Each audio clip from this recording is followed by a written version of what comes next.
just asked Dana if, he could let Donald put it around me. So, it's going to be a spectacle. And it doesn't matter who they put in there Saturday night. They could put the Hulk in there Saturday night. No one's beating me in front of Donald Trump. We're going to make America great again. We're going to make the UFC welterweight division great again because Leon's made an absolute joke of it.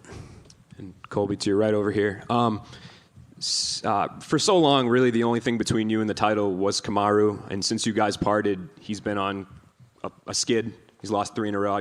Just kind of curious what you make of that. And do you feel like if you go out there, you win on Saturday, there's still maybe some unfinished business that he'll come back down to 170 and you guys will fight again? When I fought Usman, he was in his absolute prime, #1 pound for pound. So you guys want to talk about my resume and who I fought. I fought the #1 pound for pound fighter multiple times. And in my opinion, I beat him. I beat him 7 out of 10 rounds. You go back to my fight in Madison Square Garden, go rewatch that fight. Every single fan in that arena told me, hey, you won rounds 3, 4, and 5. It was clear as day. He won 1 round, the second round. The first round was a toss-up. So I do feel like I beat him, in that fight, and I feel like I'm a better fighter than him. So, I would love to see that trilogy. That's another fight that plays out. So all these other contenders can wait because that's bigger business, that me and Usman have to settle. It's unfinished business. Thanks. Hey, Colby. With you not willing to give Bilal a title shot, there is some welterweights on the card with you. Would you give a title shot to the winner of Shavkat versus Wonderboy, maybe Ian Gary? Any of those guys interest you?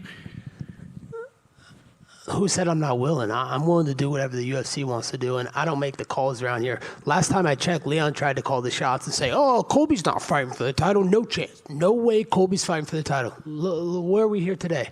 We found out who called the shots. None of us fighters call the shots. It's up to the company. It's up to Hunter Campbell, Dana White, Ari Emanuel. These are the guys that call the shots. So whatever they decide is the biggest and best business for this multi-billion-dollar publicly traded company, then that's what we'll do next. Was there a reason why Dana did not let you walk out with Trump this Saturday? Yeah, there was a reason. He called me about that, and I asked Donald Trump if he could walk me out. I saw him at Mar-a-Lago before I left, and I got this suit signed by him, and he said he would walk me out. And then we called the UFC and Dana, and he said logistically, Colby, it would just be too tough. He has almost 100 Secret Service that come with them, and it would be too much mayhem to get you to the cage and get him there at the same time. So unfortunately, Donald Trump won't be able to walk out with me, but he'll be cage side, and I'll give him a hug before I enter that octagon, and I'll see him cage side, and he'll be putting that belt around my waist Saturday night. Speaking of Kamaru Usman, what did you think of his fight against Khamzat Chimaev? I thought he beat him. I thought he beat Khamzat. He was striking him. I thought he dropped him. Khamzat was scared to strike with him. He didn't even hit him once. Look at the significant strikes that were landed. So, if that was a 5-round fight, Usman would have destroyed him. He would have finished him in those championship rounds. So I thought he looked good. He took it on 4 or 5 days notice, at 185. So up a weight class. He never fought in that weight class. So, I thought he beat him, and I think a lot of the fans thought that as well.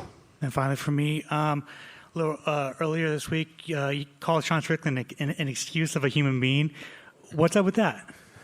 Dude, can you not all relate? I mean, the guy said that women only belong in the kitchen. If you told that to my friend Candace Owens, she would literally run circles around him and make him look like the amateur jabroni that he is. I mean, the guy's the easiest fight in the division. I mean, there's a reason that he ran away from my division, because he couldn't cut it. So, I'm just speaking facts and what everybody believes and thinks as well. Colby, down here to your left. You said that Leon is a quitter. Is that just a summation that you made from what you saw in his fight with Kamaru Usman, or was that something that you saw in him beforehand? Yeah, it was the first fight with Usman where I saw that he has that quitter in him. So, I'm going to bring him to that dark place, and, I'm going to bring out the dog in me and the quitter in him. So I know he has a deep down side. Even in the second fight, he had it too, and his coach had to wake him up. Leon, oh, come on, you're quitting. Don't give up. So, he's a mumbling idiot, and Saturday night I'm going to bring that quitter back out of him. And obviously, this is your third opportunity of getting the Undisputed title. Would it be a lot sweeter for you getting it this time around than first time, considering you've picked yourself up the metaphorical canvas twice to do it? Absolutely. It's the same path and journey that Donald Trump's had to go on. We've been cheated out of, titles, out of, his presidency, out of my last Undisputed title in Madison Square Garden. But there's one thing about me and Donald Trump, and that's when we face adversity, we can be delayed, but we will not be denied. And final one for me, if there's one thing that impresses you about Leon, what is it? guy has no redeeming qualities. He's not likable. I mean, literally, the guy's made a joke of our division. He wants to sit and not fight anybody. He just wants to sit on the reign forever as the placeholder. So there's literally nothing I can say good about Leon. This fight's personal. He has what I want, and that's the Undisputed title. And there's nothing more that Colby Covington wants than that Undisputed title. So Colby Covington gets what he wants. Colby, right here. Over here. Just wanted to get your thoughts. Right here, brother. Just wanted to get your thoughts on the Nelk boys and your relationship. I know you just signed with Team Happy Dad. We've seen you working out with Kyle in Miami. What's your relationship with those guys like right now? Yeah, I got a great relationship with the Happy Dad team and the Nelk boys. Big shout out to Kyle Forgard. You know, he did a lot of training with me this camp, and you know that guy has the dog in him. So it was great to train with a guy that has the dog in him. He was able to push me to a level that I didn't think I could be pushed to. So we got some great strength and conditioning training in together, and I feel like that's going to make a difference on Saturday night. Colby right behind him. The UFC recently went to Miami again for the first time in a long time, and looks like they're heading back soon.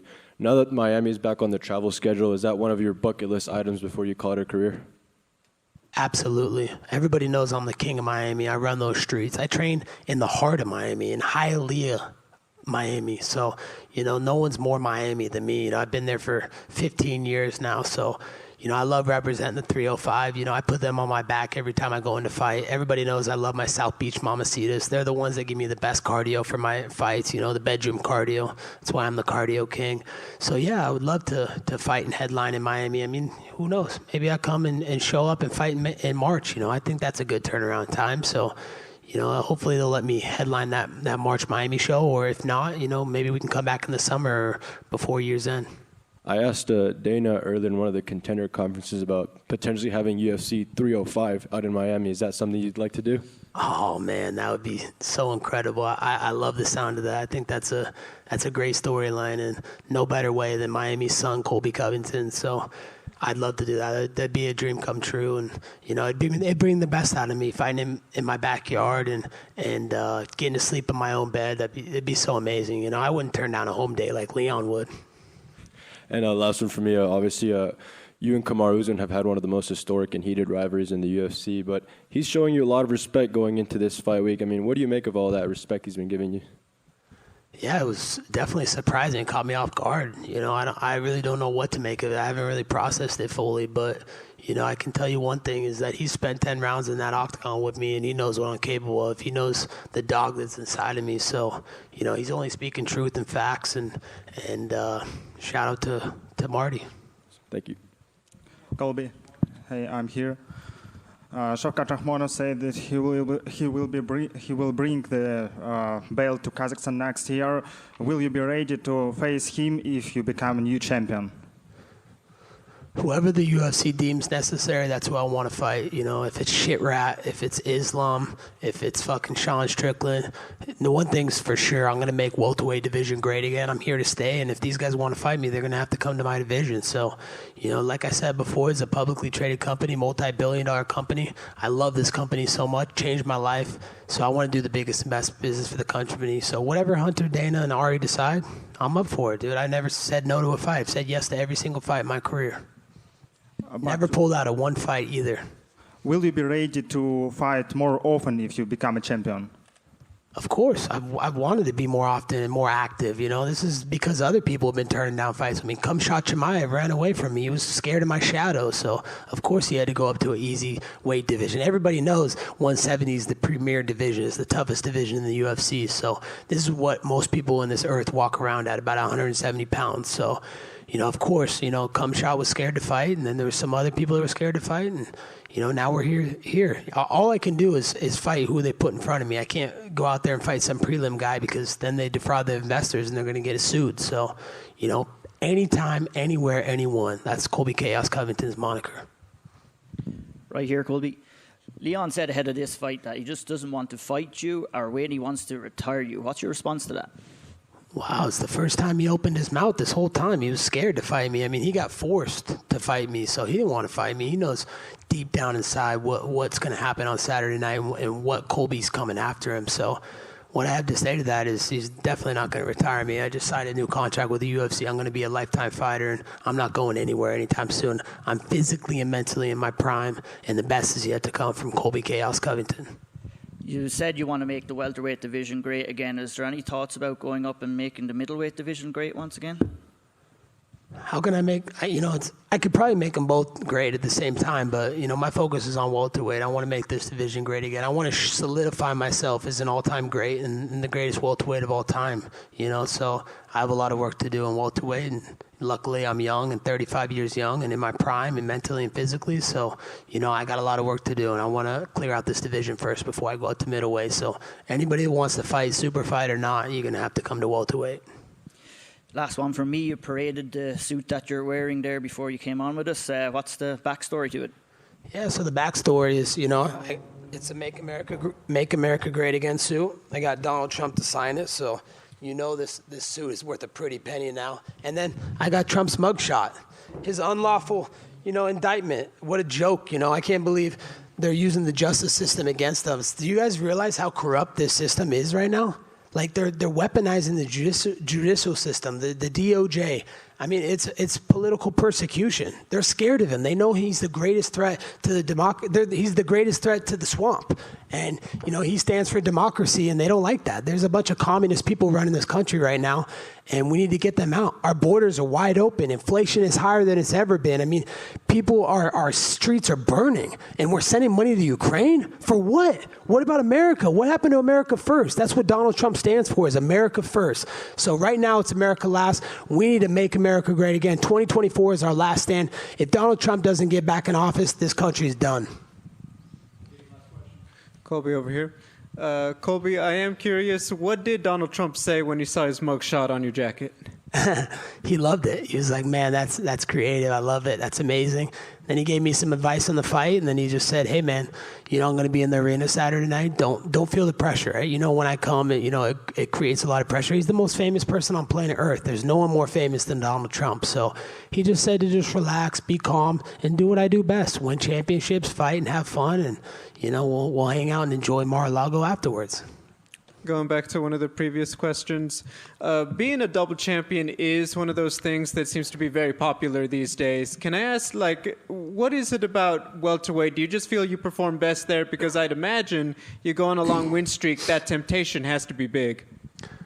Yeah, it's always, big to try and make more history. I've created some of the best and most iconic moments in the history of the sport. First fighter to ever go to the White House, first fighter to hang out with a sitting president, first fighter to get a first family to a fight, strikes records, all these records, champion after champion beaten, first ballot Hall of Famer after first ballot Hall of Famer. But I want to keep doing things that people haven't done before. So, I want to go for that triple championship. And I think I could do it. I think I can make 55 and I think I can go up to 85. And that's the easiest fight if Sean Strickland's still there. So I may look to go, beat Sean first and then go down to 55 and beat that Mongoloid. But, I have unfinished business at 170. And the only way to make this division great again is to be active and to clear out the division first. So until I do that, I'm not going to entertain anybody else.